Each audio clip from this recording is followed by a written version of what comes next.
Seven Lamb Productions presents to you End of All Hope.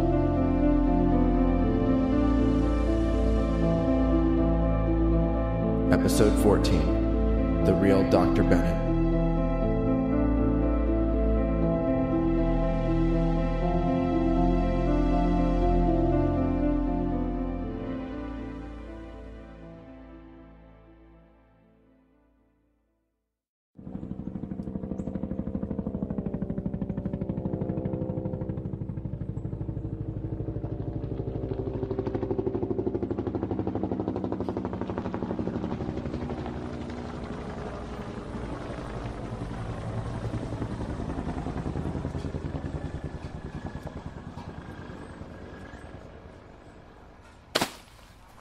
So you weren't lying about being attacked.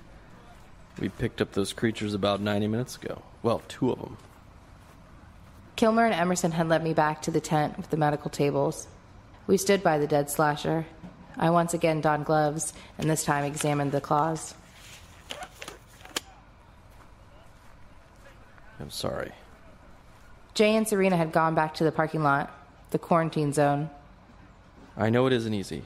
I know your trek wasn't easy. Sorry for doubting you earlier. I picked up the creature's hand. Slashers. Not the cleverest name, but suitable. So, what is all this? We were hoping you could tell us. Tell you what? You guys seem to know everything already. More than I do. Why am I here? We need to know what we're dealing with. I'll tell you what you're dealing with. You're dealing with a goddamn alien invasion. We know that much. We're wondering if you could go over some slide samples of the bacteria, look over the field reports. We need to know how long it takes for this to spread, how long we have. And the CDC? We're still trying to get communication back, but in case we don't, in case everything stays dark, we need to find out everything we can here, now. I have several reports that may help. I walked around the table.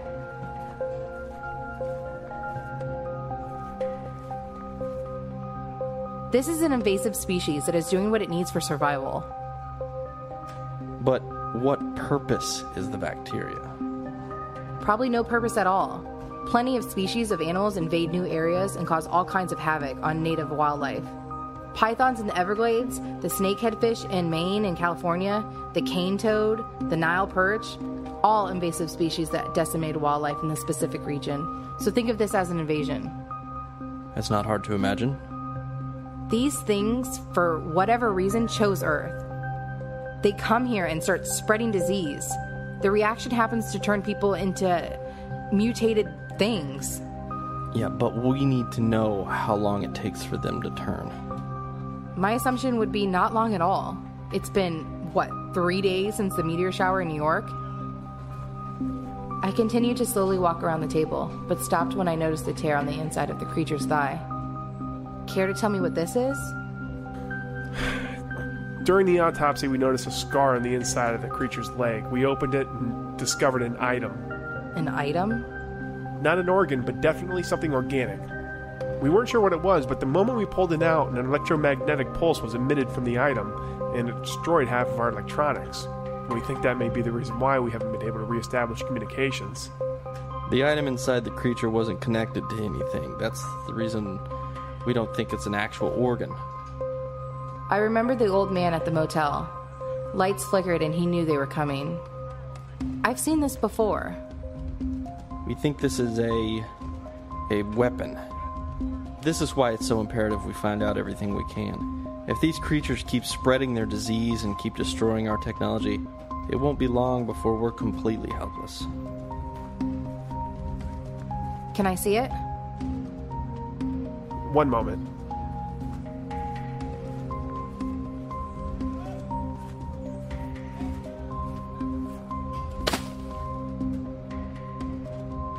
Emerson left the tent. Kilmer and I stood in awkward silence for a few moments.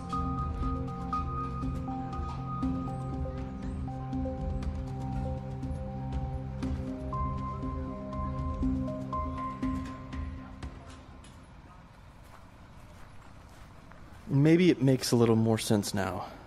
What? The quarantine. You need to tell those people what's going on. The sheriff will make an appearance soon. You do understand that it will cause a panic? There's already panic. People have heard the news reports. They know about the meteors. Yes, but the people here, they don't know about these things. Not yet, anyway. It's only a matter of time. And if we tell them, where will they go? Who knows? But you have to give them that choice. Let them do what they need to do for survival. Like the native species they are? I didn't answer. I walked around the table and over to a stool. I was about to sit when Emerson appeared, a small box in his hand. Careful with that. Emerson cautiously placed it on an empty table. Whatever you do, don't touch it. Emerson opened the small lid of the box. Inside, a bright blue orb the size of a tennis ball. We really shouldn't have this close to our computers. The captain was ready to destroy it. What? We can't do that. We need to get it to a lab. Well, he wants it out of here. We'll take it to the other side of the creek, but we can't destroy it. I agree. Why isn't it affecting the laptops, the lights? It's deactivated, apparently. How do you know? Small electric charges seem to be emanating from the orb.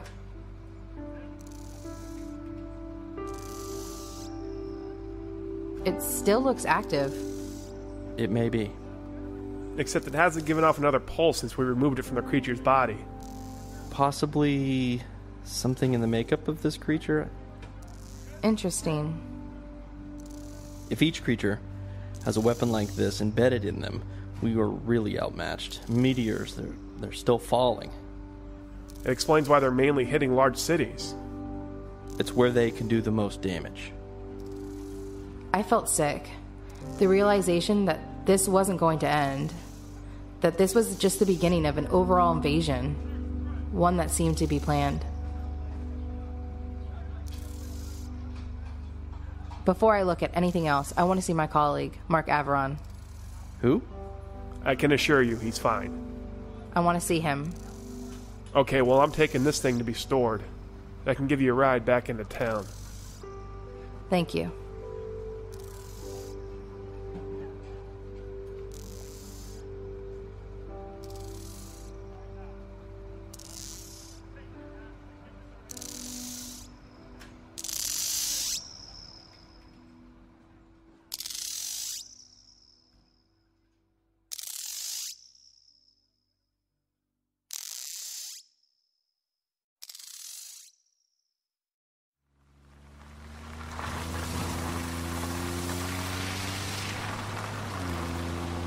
Emerson drove me back into town. I had the glorious duty of carrying the EMP in my lap. I was careful not to bump it around too much.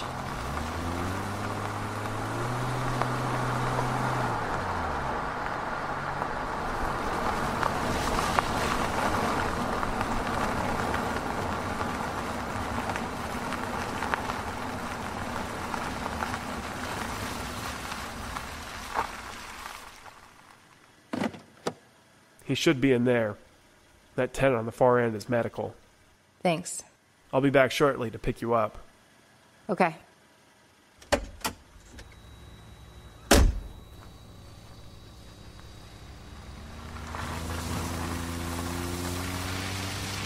I walked over to the tent. I was expecting to be stopped by guards, but no one bothered. I headed inside with ease. The fact that I was dropped off in a jeep must mean that I shouldn't be messed with. I walked through the tent. There was a row of long tables. No one was inside, save for the two people at the far end laying on gurneys. The last one held Mark. Mark! I trotted over to him. He blinked a few times and stretched. Where the hell are we? Dr. Bennett. Dr. Bennett. Wait, what? It's best if you refer to me as Dr. Catherine Bennett. What are you talking about? I looked over to the other person in the gurney next to Mark's.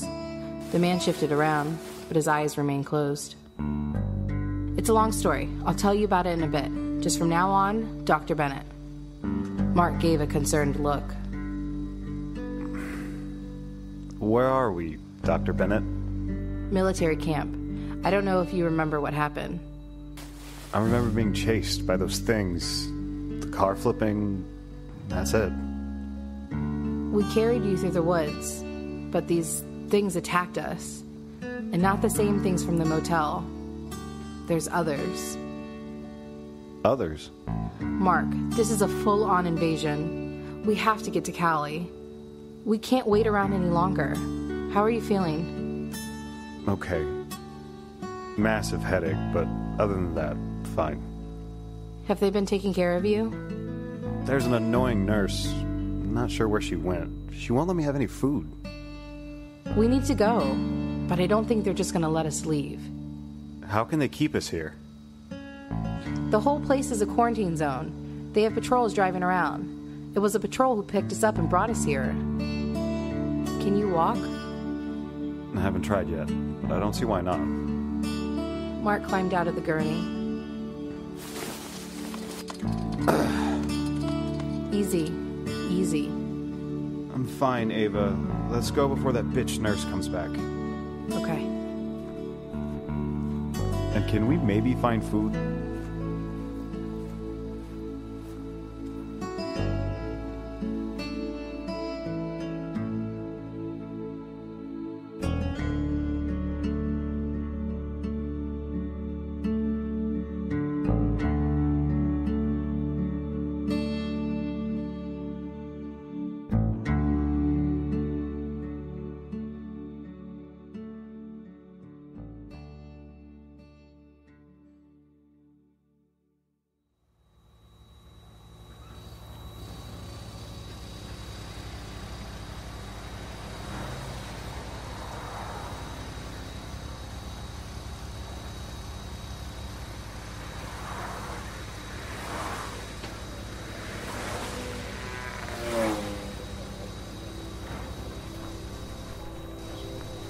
I brought Mark to the police station parking lot, where people were still waiting for the sheriff to make an announcement.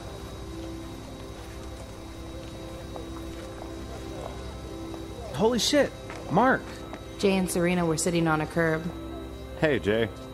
You alright? I'm fine. Sit. I'm fine, Ava. You mean Dr. Bennett? Someone care to explain that to me? You want to do that, Jay? I have to go. Go? Kilmer and Emerson want me to look over some files and some data samples. You know you're not a real science officer, right? Say that a little louder, Jay. I'm sorry, who and who? I thought we needed to get to Cali. I told you, Mark. They aren't going to let us walk out of here. That's for damn sure. I talked to this lady an hour ago, and she said they have patrols blocking the roads. She was trying to drive through, but they stopped her and brought her and her sister here. See? How can they do that, and why? Jay, you want to explain? And with that, I headed off. I wanted to say something to Serena, but I decided against it. Not now. She just found out about her brother. She needed time to grieve.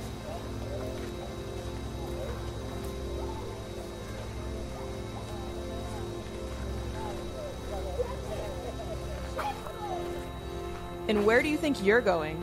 The woman who screened us stepped out from behind a curtained wall by the edge of the parking lot. Meeting with Dr. Emerson. Sorry, didn't realize it was you. That's right, you didn't. I pushed past her and smirked. I've never been a person in such power. Sure, I led some field expeditions, but this was completely different. Don't get too comfortable, Ava. You need to leave this place. Maybe I can look over the slides, the data, give them some info, and then talk my way out of leaving this small town. If they're blocking the roads, taking a car and trying to drive out of here won't work. Unless I could coerce someone.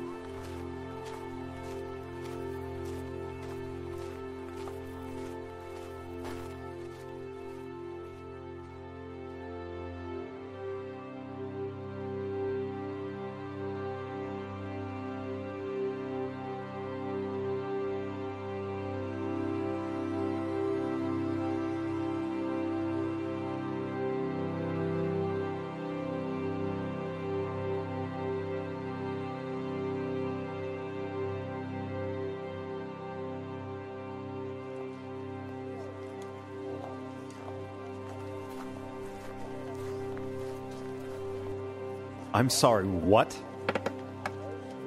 It's true. The creatures at the motel, the ones coming from the meteors, they bite people. And then those people turn. Jay, what's wrong with her? Serena's brother, he was attacked. He's one of those things now. That's why she's like that. She hasn't said a word since she found out. Shit. Well, then what the hell are we still doing here? I think Ava has a plan. You think or you hope?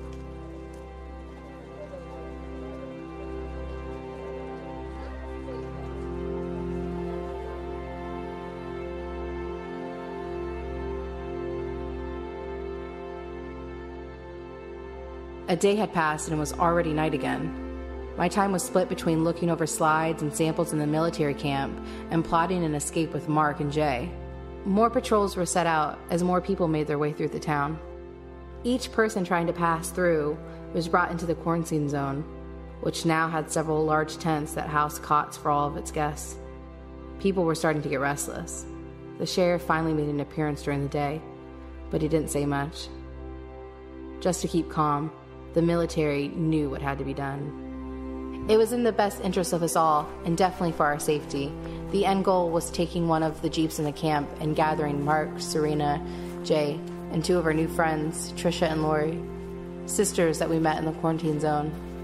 They were traveling west to Cincinnati. I saw the group at the far end of one of the tents.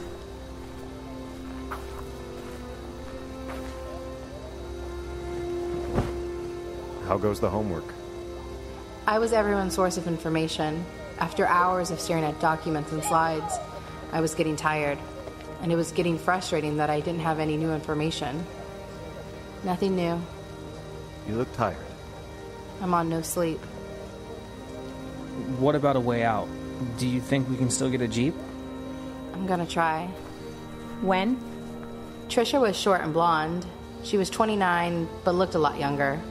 Her sister, Lori, she was a tad taller and had short, dirty blonde hair and a thinner frame. Lori sat next to me and brushed her bangs from her eyes. It's not tonight, is it? I'm gonna try. Emerson and Kilmer haven't given me a lot of time alone. We just spent the last 2 hours dissecting one of the Shriekers. But I think Kilmer's leaving tonight. If it's just Emerson and I may be able to sneak off. If I grab a Jeep and make it here, I'll park on the west side of the lot. How will we know? I'll come grab you guys, but we'll have to hurry, so just be ready. They all nodded. Maybe I should come with you. No. It'll be harder for me to make an excuse to leave. Right now, I've gained their trust, and they let me come here, so worst comes to worst, Emerson will just think I'm here visiting you guys. Thing is, I want to be far away from here when they figure out I'm nowhere to be found. My heart's beating already. Relax, Trisha. Ava doesn't even know if she can get it tonight. Dr. Bennett, you mean? Oh, sorry. It's okay. I stayed and talked with everyone for a little while. I told them about the dissected Shrieker, although there wasn't much of interest to report. After about 30 minutes, I figured I should head back. I wondered if Kilmer would be waiting for me, or if I would have to walk back. That's when I saw Embridge, standing by the Jeep, smiling at me. Well, hello there. You don't have patrol? Shift's over. Still have work to do, though. Oh. The captain told me to pick you up and bring you to camp. How was your friend with the head trauma? He's better.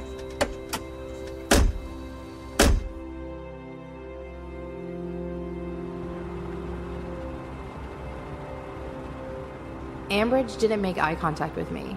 He stared at the road as we made our way over the bridge. We drove through camp and past the tents. Wait, where are we going? I want to show you something. I think Emerson is waiting for me. We pulled up to the small wooded trail. We climbed out of the Jeep. And Ambridge led me to the cage where the Shriekers were.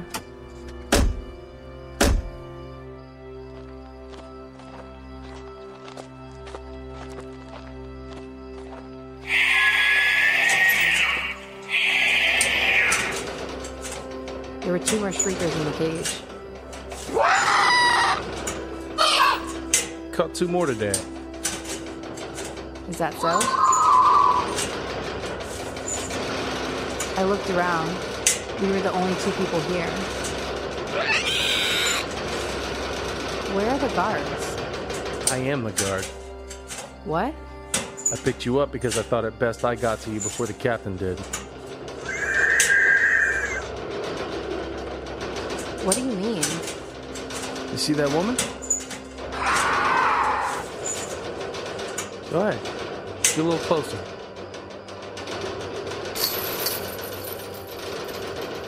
I stepped closer to the cage. What am I looking at?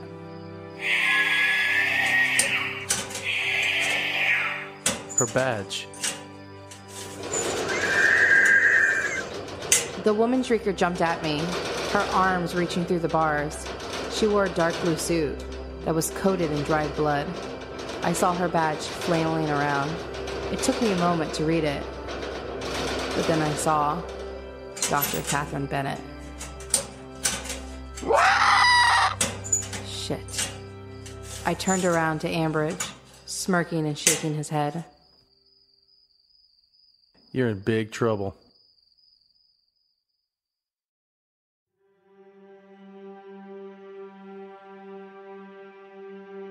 End of All Hope, written by Robert M. Lamb, edited by Seth York, Adam Jetmore, and Robert M. Lamb.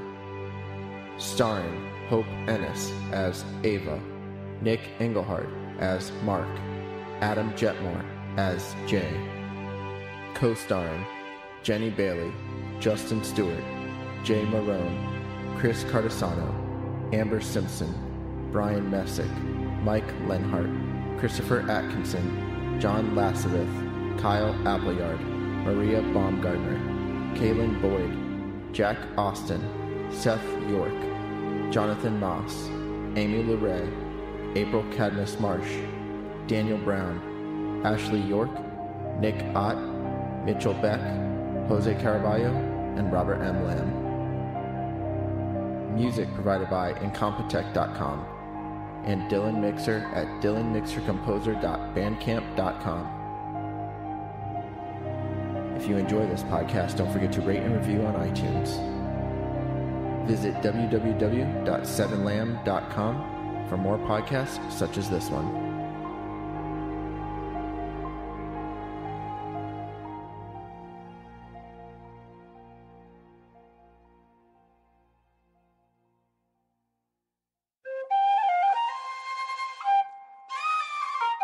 This has been a 7 Lamb production.